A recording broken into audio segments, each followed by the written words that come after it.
ये कहानी एक ऐसी लड़की की है जो रोज शाम दाता दरबार पर फूल और तस्बीहें बेचने जाती थी। उस रोज भी वह अपना सामान समेटकर घर जाने की तैयारी कर रही थी कि अचानक एक नौजवान उसके सामने आकर खड़ा हो गया। लड़की पहले तो घबरा गई, लेकिन फिर उसने हिम्मत करके पूछा, दरबार तो बंद हो चुका है, आपको फूल किस लिए चाहिए? लड़के ने जवाब दिया, मेरा तो यही वक्त होता है दरबार पर आने का, मैं इसी वक्त हाजिरी देने आता हूं। लड़की को यह बात अजीब लगी, क्योंकि उसने पहले कभी इस वक्त उस लड़के को नहीं देखा था, मगर वह जितनी जल्दी हो सके घर पहुंचना चाहती थी, इसीलिए ज्यादा सवाल नहीं किए। लड़के ने फूलों की कीमत देने की कोशिश की, लेकिन लड़की ने पैसे लेने से मना कर दिया और वहां से जल्दी जल्दी निकल पड़ी। रास्ते में अंधेरा घिरने लगा था और लड़की को अचानक एहसास हुआ कि जैसे कोई उसके साथ चल रहा हो। उसने इधर उधर देखा, मगर वहां कोई नहीं था। तभी एक अजीब सी गहरी आवाज आई, अपना हिजाब ठीक करो। लड़की ठिठक गई, मगर आसपास कोई नजर नहीं आया। उसने घबराकर जल्दी से हिजाब संभाला और तेजी से घर की तरफ बढ़ गई। घर पहुंचते ही उसने दरवाजा जोर से खटखटाया। अम्मा ने दरवाजा खोला और लड़की का उतरा हुआ चेहरा देखकर घबरा गई। क्या हुआ, इतनी घबराई हुई क्यों हो? मगर लड़की ने कुछ नहीं बताया। उसे पता था कि अगर उसने सच्चाई बताई तो अम्मा उसे फिर से काम पर नहीं जाने देंगी। उसने बस इतना कहा, अम्मा, तुम ही कहती हो कि मगरिब के बाद घर लौट आना चाहिए। उस रात लड़की को एक अजीब सपना आया। एक धुंधला सा चेहरा, गुस्से से भरी आंखें और वही आवाज, आज के बाद तुम्हारे सर से हिजाब ना उतरे। डर के मारे उसकी नींद खुल गई और तभी अजान की आवाज आई। लड़की ने राहत की सांस ली और वजू करने चली गई। नमाज के दौरान उसे एक मीठी सी खुशबू महसूस हुई। जब उसने अम्मा से पूछा तो उन्होंने कहा, मुझे तो कोई खुशबू नहीं आ रही। सुबह जब लड़की दरबार पर पहुंची तो वहां का माहौल कुछ अजीब था। आमतौर पर वहां भीड़ लगी रहती थी, मगर आज वीरानी थी। फिर अचानक भीड़ उमड़ पड़ी और लड़की की दुकान पर इतने ग्राहक आ गए कि उसका सारा सामान चंद मिनटों में बिक गया। मगर फिर वही नौजवान उसके सामने खड़ा था। कुछ फूल मिल सकते हैं? लड़की ने कहा, आज तो सारा सामान बिक चुका है। लड़का हल्की मुस्कान के साथ बोला, एक बार देख तो लीजिए, शायद मेरे लिए कुछ बचा हो। लड़की ने अचरज से खाली जगह की तरफ देखा, जहां उसका सारा सामान बिक चुका था। मगर जब उसने फिर देखा तो पूरा सामान ज्यों का त्यों रखा था। उसके रोंगटे खड़े हो गए। ये कैसे मुमकिन था? लड़का मुस्कुराया और कहा, अब तो फूल दे देंगी ना? लड़की ने चुपचाप फूल निकालकर उसे दी। जाते जाते लड़के ने एक बात और कही, हर बात पर परेशान मत हो जाया करो, और तुम्हारी अम्मा जहां शादी करने का कह रही हैं वहीं कर लो, तुम्हारे लिए बेहतर होगा। लड़की सन्न खड़ी उसे जाते हुए देखती रही। यह शख्स आखिर कौन था? वह इतना कहकर वहां से चला गया, लेकिन वह लड़की सुन अपनी जगह पर खड़ी रह गई। उसके जहन में बस यही सवाल घूम रहा था कि आखिर उसे यह कैसे मालूम हुआ कि आज उसके रिश्ते वाले आ रहे हैं। उसने अपने जहन से इस बात को झटकते हुए अपना सामान उठाया और घर की तरफ बढ़ने लगी। रास्ते भर उसके कानों में एक ही आवाज गूंजती रही, जाफरान जिन, जाफरान जिन। जब जब यह नाम पुकारोगी तुम्हारी मदद हो जाया करेगी। एक अजीब सा खौफ उसके वजूद पर तारी था। वह समझ नहीं पा रही थी कि यह सब क्या माजरा है। आखिर यह जाफरान जिन कौन है? उसे इस पर तजस्सुस भी हो रहा था, मगर डर उसके जहन पर हावी था। वह जल्दी से घर पहुंची। घर पहुंचते ही देखा कि मेहमान आए हुए थे। अम्मा ने उसे आवाज दी, मेहमान आ चुके हैं, जल्दी से कपड़े बदल कर आ जाओ। मेहमानों की खबर सुनते ही वह सब कुछ भूल गई। वह कमरे में गई और जल्दी से कपड़े बदलने लगी। जब वह मेहमानों के सामने आई तो नजरें झुकी हुई थीं। तभी एक औरत की आवाज आई, यह तो बहुत खूबसूरत है। उसके चेहरे पर हल्की मुस्कान आ गई। वह औरत फिर बोली, जाफरान, मैं फातिमा कैसी लगी? जाफरान, ये नाम सुनते ही फातिमा के दिमाग में जैसे बिजली कड़की। उसने झटके से नजरें उठाईं और सामने देखा तो हैरत से उसकी आंखें फटी की फटी रह गईं। वही लड़का जो हर रोज मगरिब के वक्त दुकान पर सामान लेने आता था, उसके सामने बैठा था। वह स्तब्ध रह गई। उसकी जुबान से अचानक निकल पड़ा, अम्मा, ये तो वही लड़का है। अम्मा और मेहमान हैरत से उसकी ओर देखने लगे। अम्मा ने हैरानी से पूछा, कौन लड़का फातिमा? फातिमा कुछ कह नहीं पाई। उसकी धड़कनें तेज हो गई थीं। वह अपने मन को समझाने की कोशिश कर रही थी कि यह वही शख्स कैसे हो सकता है। यह वही था जिसने कल रात उसे कहा था, हर बात पर परेशान मत हुआ करो और जहां अम्मा कह रही हैं वहां शादी कर लो। जाफरान हल्के से मुस्कुराया और बोला, फातिमा, अब तो तुम मुझे पहचान ही गई हो। उसकी इस बात पर फातिमा का खून जैसे जम गया। उसने किसी तरह खुद को संभाला और बोलने की कोशिश की, तुम कौन हो? जाफरान ने उसकी आंखों में गहराई से देखा और कहा, मैं वो हूं जो तुम्हारी हर पुकार पर तुम्हारे साथ होगा, जैसा कि मैंने कहा था। जब भी तुम जाफरान जिन पुकारोगी तुम्हारी मदद हो जाया करेगी। फातिमा की सांसें तेज हो गईं। उसके हाथ पैर ठंडे पड़ गए। उसे अब समझ आ रहा था कि पिछले कुछ दिनों से उसके साथ जो भी हो रहा था वह कोई आम बात नहीं थी। वह सोचने लगी, क्या यह इंसान है भी या नहीं? अम्मा और बाकी घर वाले कुछ समझ नहीं पा रहे थे। उन्होंने इसे एक आम रिश्ता समझा था, लेकिन फातिमा की हालत देखकर अम्मा ने धीरे से पूछा, बेटी क्या हुआ? तुम इतनी घबराई हुई क्यों हो? फातिमा ने जवाब देने के लिए मुंह खोला, मगर शब्द गले में अटक गए। उसकी आंखें जाफरान पर टिकी हुई थीं, जो अब भी उसी रहस्यमयी मुस्कान के साथ उसे देख रहा था। उस लड़के की मां तुरंत बोली, बेटा तुम किसी और की बात तो नहीं कर रही? क्या तुम्हें कोई और पसंद है? उसने घबराकर झट से सिर हिला दिया। ना नहीं, ऐसी कोई बात नहीं। उस औरत ने मुस्कुराकर कहा, तो ठीक है, हम आज ही शादी की तारीख पक्की कर देते हैं। हमें जल्द से जल्द शादी करनी है। हमारा एक ही बेटा है और हमें उसकी शादी का बहुत अरमान है। अम्मा भी मुस्कुरा दी। मेरी भी बेटी सबसे बड़ी है। मैं भी उसकी शादी के लिए बहुत सोच रही थी, लेकिन उस लड़की के दिमाग में अब भी वही आवाजें गूंज रही थीं। जाफरान जिन। उसका दिल कह रहा था कि यह कोई मामूली बात नहीं, लेकिन आखिर यह माजरा क्या था? वह समझ नहीं पा रही थी और अजीब सी कशमकश में थी। उसे ख्याल आया कि क्यों ना वह अपने रब से मदद मांगे, लेकिन इस वक्त घर में सब जाग रहे थे। उसने फैसला किया कि तहज्जुद के वक्त दुआ करेगी। सुबह जब उसकी आंख खुली तो वह उसी कमरे में चली गई जहां कोई आता जाता नहीं था। अम्मा ने वहां घर का गैर जरूरी सामान रखा हुआ था। उसने चीजें हटाकर थोड़ी सी जगह बनाई ताकि वहां नमाज पढ़ सके। तहज्जुद की नमाज अदा करते वक्त उसे ऐसा महसूस हुआ कि उसके साथ कोई और भी इबादत कर रहा है। जब वह कुरानी आयतें पढ़ रही थी तो कोई और भी उसके साथ साथ उन्हें दोहरा रहा था। वह खौफजदा थी, लेकिन उसने नमाज नहीं तोड़ी। उसके दिल को इतना तो यकीन था कि जो भी यह वजूद है नेक रूह है, वरना वह उसके साथ इबादत ना कर रहा होता। उसने जल्दी से नमाज पूरी की और दुआ के लिए हाथ उठाए। तभी उसे एक धीमी सरगोशी सुनाई दी, अपनी दुआ लंबी कर लो और अपने लिए बेहतरी मांगो, तुम्हें वही मिलेगा जो तुम चाहोगी। उसे उस आवाज से अजीब सा सुकून मिल रहा था। उसके दिल को चैन आ रहा था। ऐसा लग रहा था कि वह हमेशा इसी आवाज को सुनती रहे। उसने अपनी दुआ लंबी कर ली, अपने नसीब की बेहतरी मांगी, हर वो चीज मांगी जिसकी वह ख्वाहिश कर सकती थी। उसे यकीन हो रहा था कि उसकी हर दुआ कबूल हो जाएगी।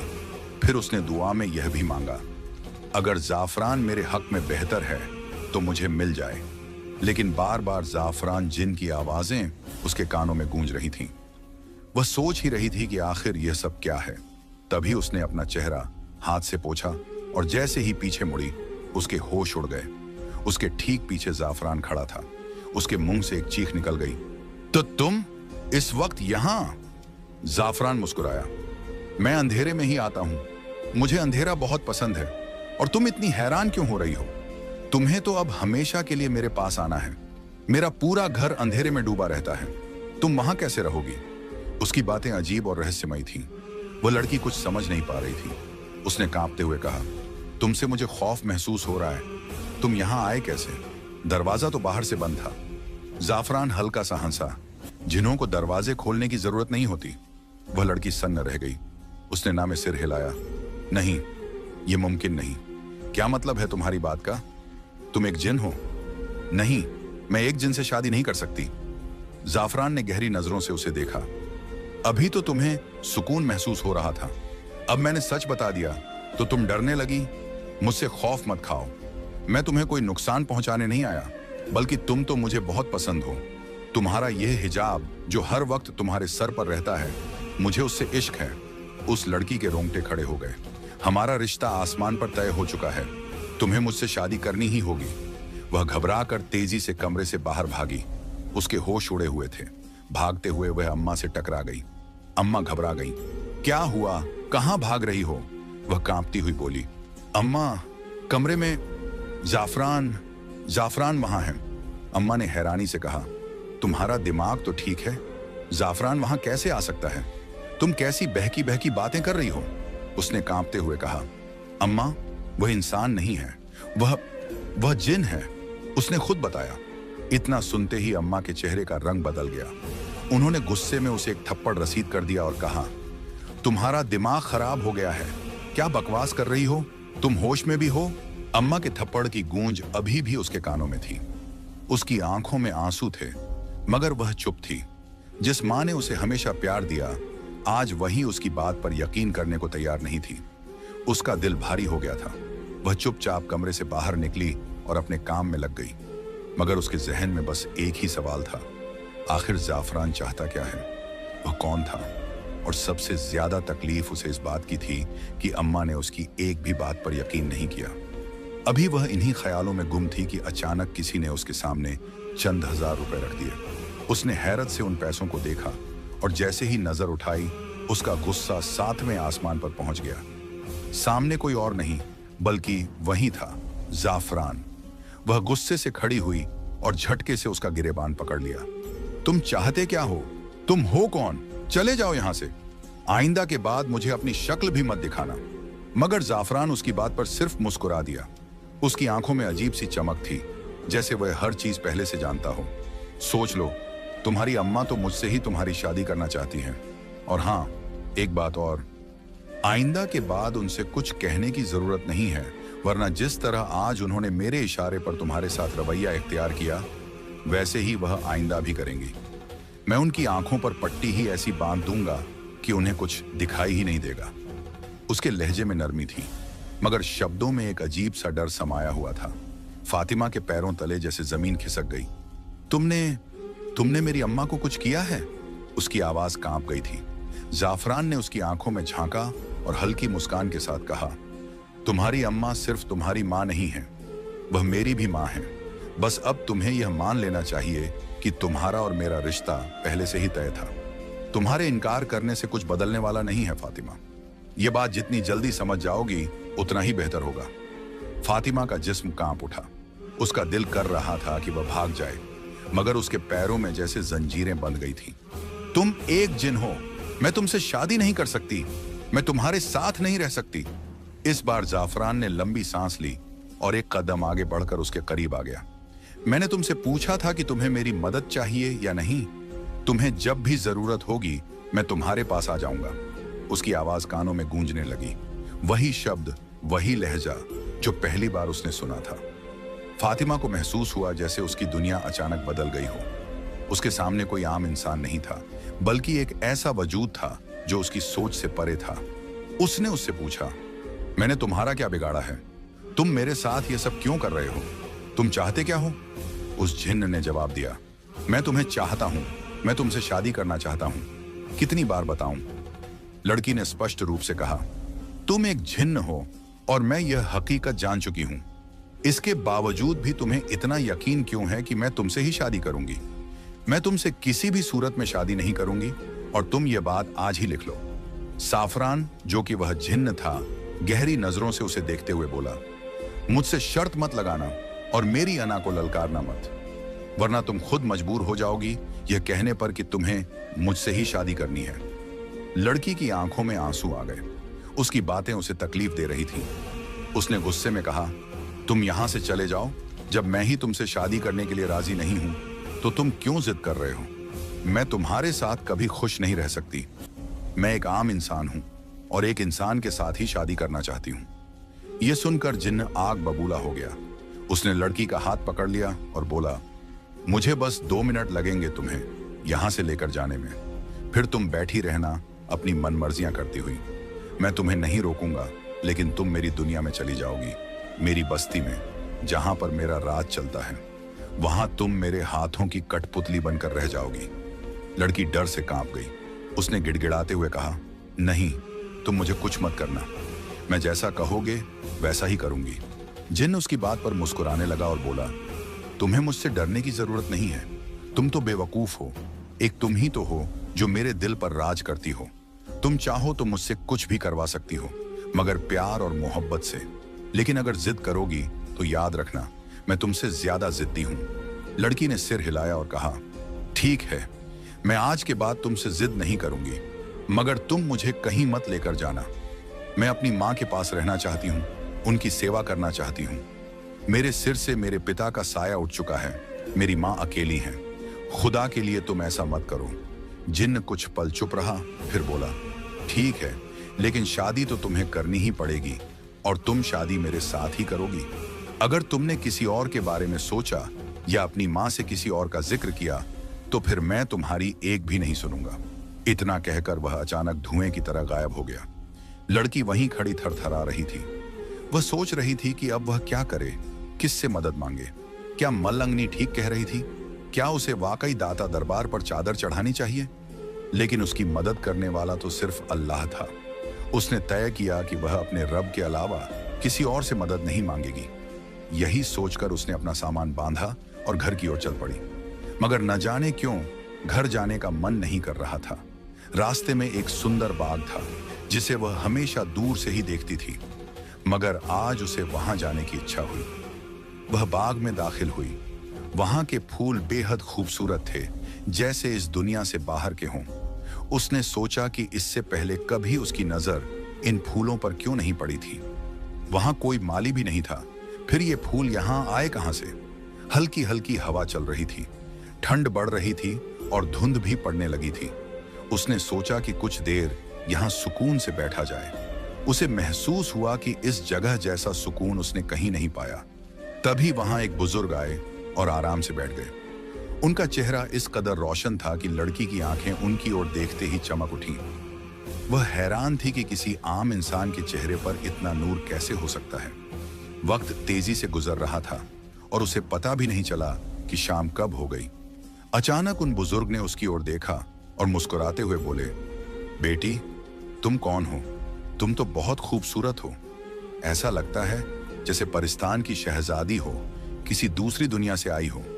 लड़की मुस्कुरा पड़ी और बोली, मैं भी यही सोच रही थी कि शायद आप भी किसी दूसरी दुनिया से हैं। बुजुर्ग हंसते हुए बोले, तुमने बिल्कुल सही पहचाना।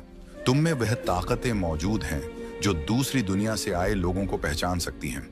मैं भी रब की ही मखलूक हूँ और मैं यहाँ अपने बेटे की माफी मांगने आया हूँ।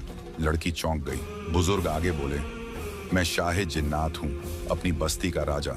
जब मैं अपनी बस्ती के लोगों को तकलीफ में नहीं देख सकता तो तुम तो फिर इंसानों की बस्ती से हो और मेरे बेटे की पसंद भी हो। मैं जानता हूं कि उसने तुम्हें बहुत तंग किया है, लेकिन उसने यह सब अनजाने में किया।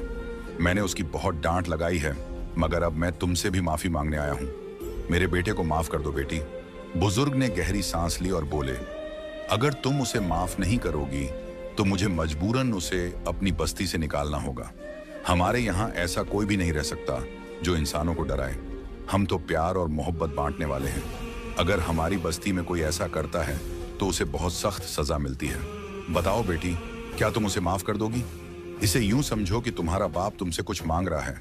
बुजुर्ग की बातें सुनकर लड़की की आंखों में आंसू आ गए। शाह जिन्नात आगे बोले, अगर तुम शादी के लिए हाँ कर दोगी तो हमारी बस्ती का बड़ा मसला हल हो जाएगा। हमारी बस्ती में एक नेक इंसान की जरूरत है, क्योंकि हमारी बस्ती पर एक बद्दुआ है और सिर्फ एक इंसान ही हमें इससे निकाल सकता है। बुजुर्ग ने उससे कहा, अगर एक इंसान की शादी किसी जिन्नजादे से हो जाए तभी हमारी बस्ती बद्दुआ से पाक हो सकती है। बताओ बेटी, क्या तुम मेरे बेटे से शादी करोगी? क्या तुम हमें इस बद्दुआ से निकालोगी? लड़की यह सुनकर सन्न रह गई। उसे समझ नहीं आ रहा था कि वह इतनी बड़ी जिम्मेदारी कैसे उठा पाएगी।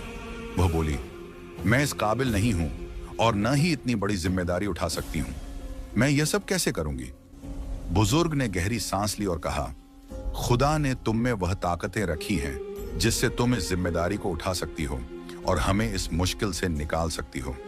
क्या तुम नहीं चाहोगी कि जब तुम दुनिया में आई हो तो किसी की मदद करके जाओ? ये तुम्हारी भी नेकी होगी और हमारी भी मदद हो जाएगी।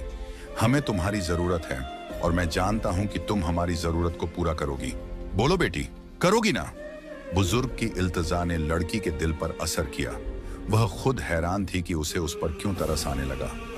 बिना सोचे समझे उसके मुंह से निकल गया, हाँ, मैं तुम्हारी मदद करने के लिए तैयार हूं। जैसे ही उसने ये शब्द कहे, उसे महसूस हुआ कि वह किसी ट्रांस जैसी स्थिति में थी। उसे यकीन ही नहीं हो रहा था कि उसने यह फैसला कैसे कर लिया।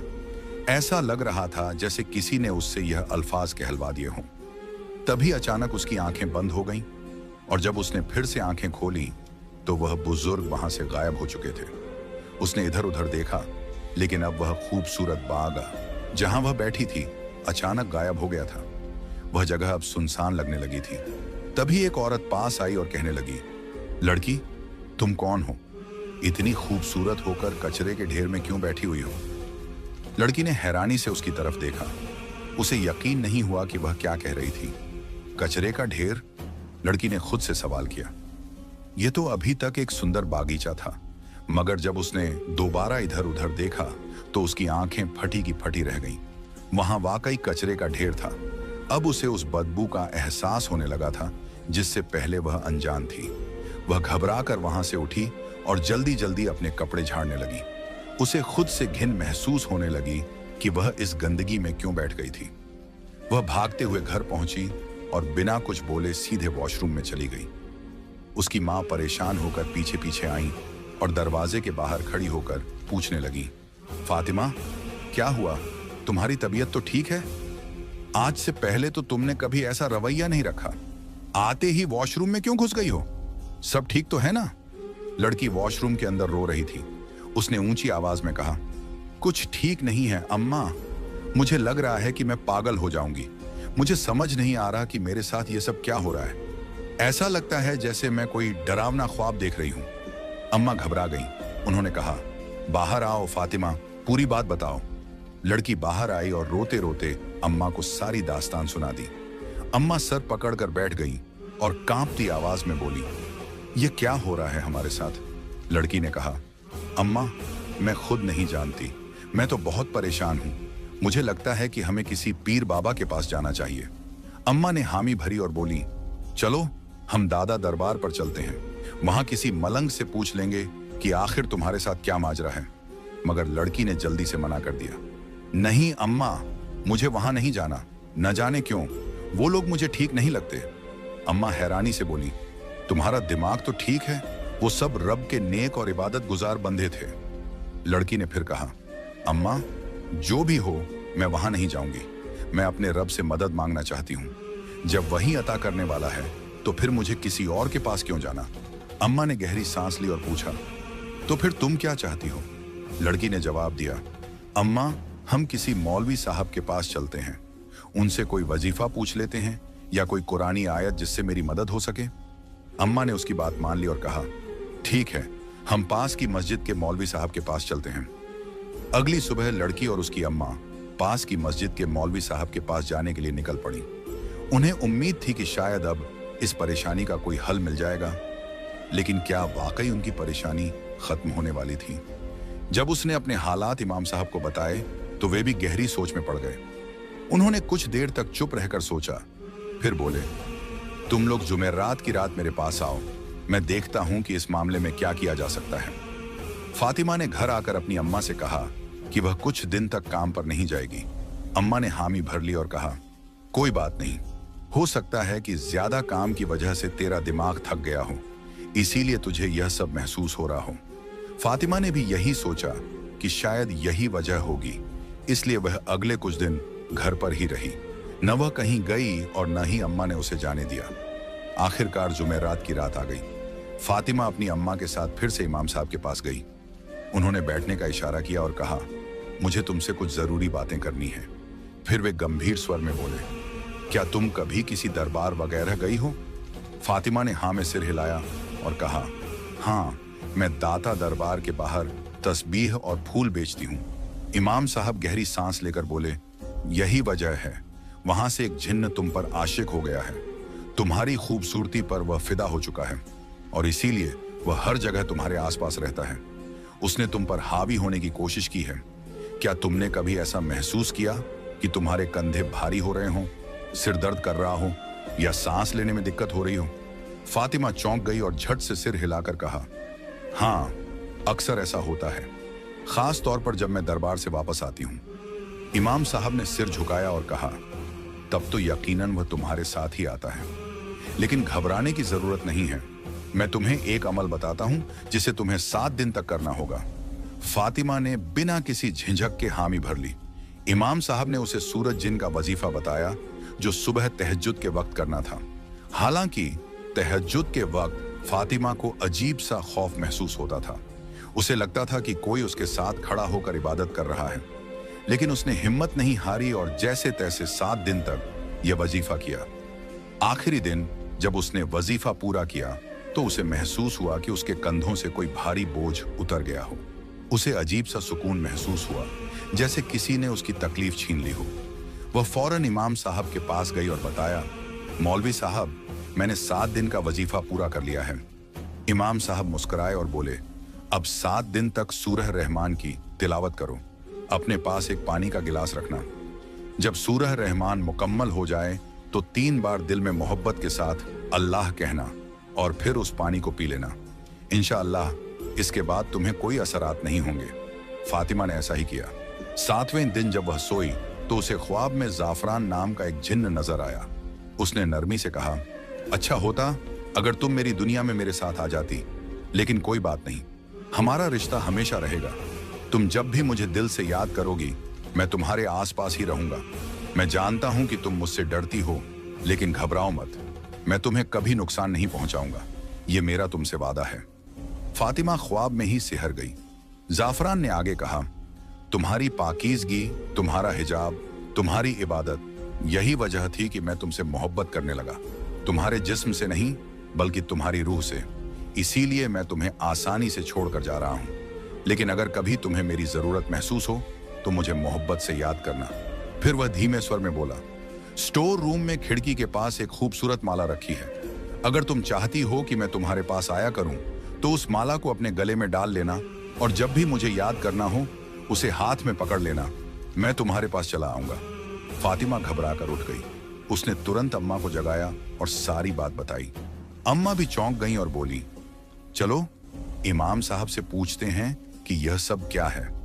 जब वे इमाम साहब के पास पहुंची तो उन्होंने फातिमा की पूरी बात सुनी और गंभीरता से बोले, वह कोई बुरी रूह नहीं थी बल्कि नेक जिन्नात में से था। इसीलिए उसने तुम्हें नुकसान नहीं पहुंचाया बल्कि तुम्हारी मदद का रास्ता भी दिखा गया। अगर कभी तुम्हें उसकी जरूरत महसूस हो तो उसे याद कर सकती हो, वह तुम्हारी मदद के लिए जरूर आएगा। फिर उन्होंने एक और बात कही, अगर तुम चाहती हो कि तुम्हारा और उसका रिश्ता नेक राह पर बना रहे तो हर जुमेरात को उसी स्टोर रूम में बैठकर सूरज जिन की तिलावत कर लिया करो। इससे न सिर्फ तुम्हारी मदद होगी बल्कि उसकी भी। फातिमा अब समझ चुकी थी कि उसकी जिंदगी में जो कुछ भी हुआ वह कोई बुरा ख्वाब नहीं था बल्कि एक सच्चाई थी, और अब उसे अपनी इबादत और अल्लाह की रहमत पर पूरा यकीन था।